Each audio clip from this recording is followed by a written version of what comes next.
Diceritakan di dalam hutan di bumi Nusantara, seorang bangsawan bernama Raden Wijaya beserta dengan para prajuritnya sedang mencari lahan untuk mendirikan sebuah kerajaan.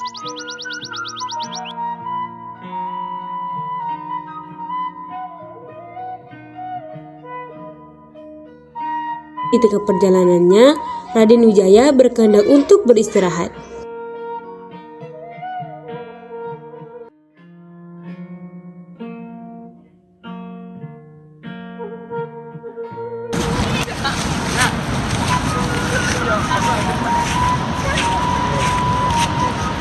Buah pati, sedikit buah-buahan untuk baginda raja. Buah apa yang kau berikan ini, wahai prajurit? Tentu ini buah yang bisa dimakan, bukan? Dan tentu ini buah yang bukan beracun, bukan? Ini adalah buah manja dan buah ini aman untuk dikonsumsi, Buah Pati. Oh, baiklah kalau begitu. Baginda, ini ada sedikit buah manja untuk Baginda makan. Oh, terima kasih Patiku. Memang aku sedikit lapar. Raden Wijaya pun memakan buah manja tersebut. Setelah itu, Raden Wijaya terus memperhatikan buah tersebut. Ada apa Baginda? Apakah Baginda tidak menyukai buah manja yang hamba berikan? Bukan begitu Patiku. Buah ini lezat jika dimakan agak sedikit buah. Tapi jika dimakan seperti ini, buah ini terasa sangat pahit. Tapi tunggu dulu, bukankah tujuan kita berjalan ini untuk mendirikan kerajaan, bukan? Apa yang membuat Baginda memilih nama Majapahit untuk kerajaan ini? Majapahit, nama itu kuberikan karena tempat sini akan kujadikan lahan kerajaan. Dengan demikian, karena di sini banyak pohon maja yang terasa pahit. Itulah alasan Raden Wijaya memilih nama Majapahit untuk menjadi nama kerajaannya. Akhirnya, kerajaan berdiri dengan nama Majapahit. Kita dirikan, semoga kerajaan ini akan disegani seluruh Nusantara ini. Kerajaan Majapahit berdiri di bawah pemerintahan Raden Wijaya. Terjadi sebuah pemberontakan yang dilakukan oleh patinya, mengakibatkan Raden Wijaya pun wafat. Pemerintahan kerajaan Majapahit tetap berjalan dengan semestinya. Banyak pemberontakan lain yang terjadi di kerajaan tersebut. Salah satunya adalah pemberontakan yang terjadi di Sadeng dan Kuti pada tahun 1331 pada masa pemerintahan Tribona Tunggadewi Jayawardhani. Tetapi pemberontakan berhasil ditumpas oleh Gajah Mada. Gajah Mada, kau telah berhasil membantuku dalam pemberontakan di Sadeng dan di Kuti. Aku sangat berterima kasih denganmu dan berkat pengabdianmu di kerajaan ini, aku akan mengangkatmu menjadi Patih Mangkubumi. Dinda, semoga kau menganugerahiku gelar Patih Mangkubumi. Tentu saja kau pantas mendapatkannya. Terima kasih Yang Mulia. Aku akan berjanji di seluruh para pembesar kerajaan aku tidak akan mengikuti malabar untuk dapat menaklukkan seluruh Nusantara. Setelah Gajah Mada mengucapkan janjinya, langkah pertama yang dilakukannya adalah menaklukkan Bali pada tahun 1343.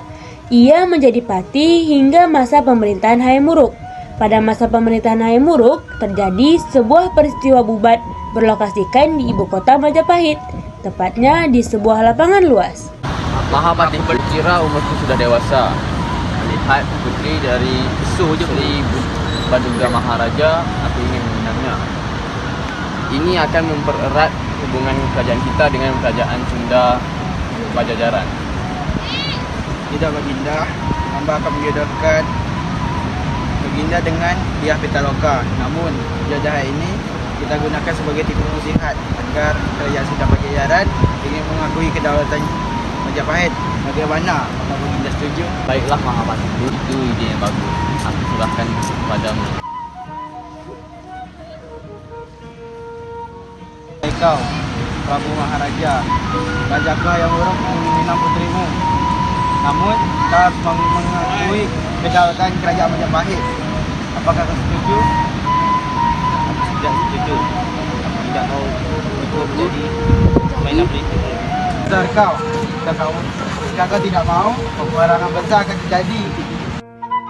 Tiba-tiba dari kejauhan datang Diah Pitaloka. Tidak, aku akan setia pada kerajaan. Aku tidak mau menikah dengan rajamu. Jika itu maumu, akan terjadi peperangan besar di tempat ini.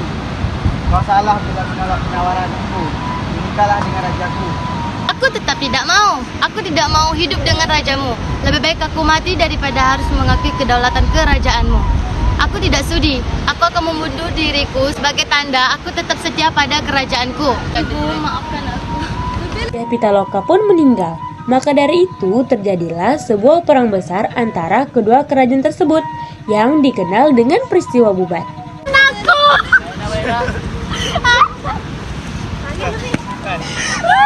Setelah beberapa lama Majapahit berjaya, tibalah masa melemahnya pemerintahan kerajaan tersebut disebabkan oleh wafatnya Gajah Mada dan Tribhuwana Tunggadewi, ibu dari Hayam Wuruk, membuat ia kehilangan penasehatnya dan menyebabkan kerajaan menjadi gunjang-ganjing.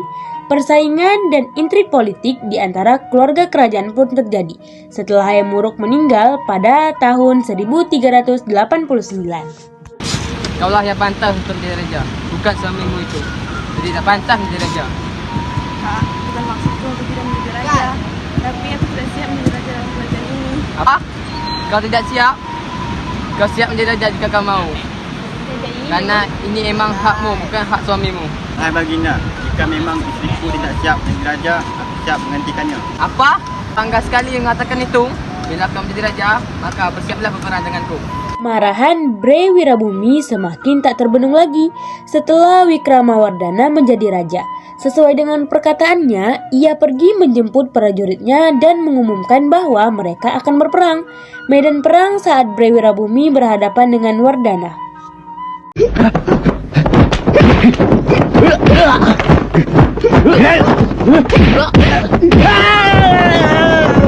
Perang pun terjadi. Peristiwa tersebut disebut dengan Perang Porekrek atau Perang Saudara. Akibat perang itu, Bre Wirabumi pun terbunuh. Dan secara tidak langsung menyebabkan semakin melemahnya kerajaan Majapahit, serta timbullah benih balas dendam dari kalangan keluarga kerajaan. Dan menyebabkan kerajaan Majapahit pun runtuh.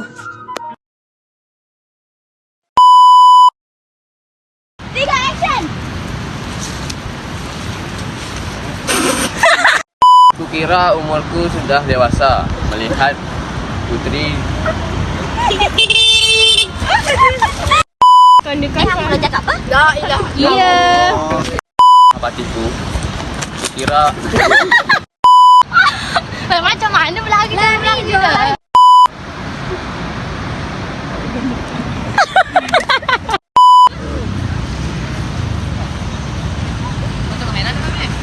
Hai, kau Prabangga.